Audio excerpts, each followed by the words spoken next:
I don't think I read it, but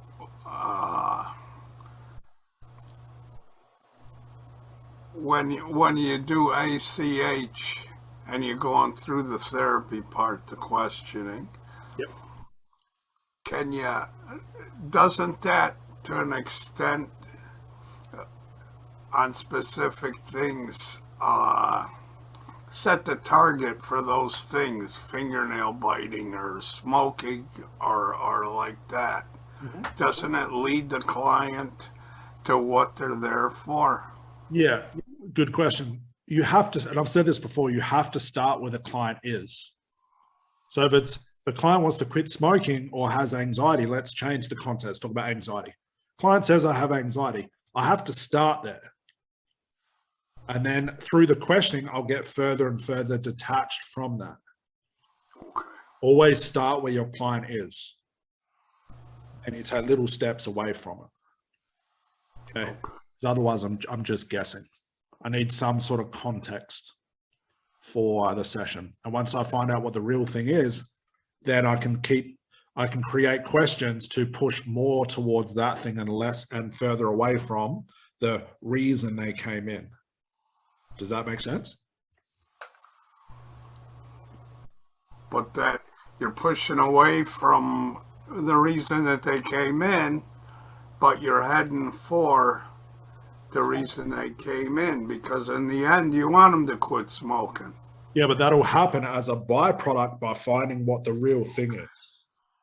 Because that's a symptom, remember? So if I get rid of the knot that causes the symptom should no longer exist because it's not driven or fueled by the knot anymore.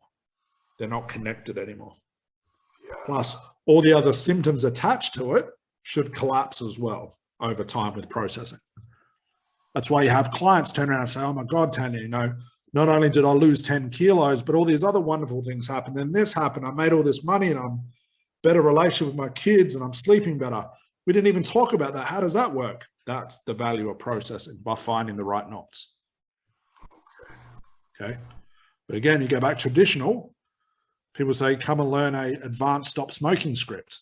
It already rings alarm bells. That's not the problem. And it should give you guys some confidence as well. People say, I don't like doing stop smoking session. I don't like doing weight loss or anxiety. Good. You're not doing them anyway. So you got nothing to be pissed off about. You don't know what the session's going to be. Okay. But when you get rid of that initial loop, then you got more loops. Oh yeah. But you have to focus on each loop to crush it. No, not necessarily. You're just getting itself. Exactly. You're getting the process started. It's like, let's use a metaphor. Your job, let's say you've got a line of dominoes. Your job with your client is just to push the first one over. Okay. Those other ones will fall over time. That's processing. That's why I say, once your client's in the unconscious moment, they've let go of the initial thing and the processing has started, session's done. Let them go home and sleep. The processing is where the results will happen in its most powerful form. Does that make sense?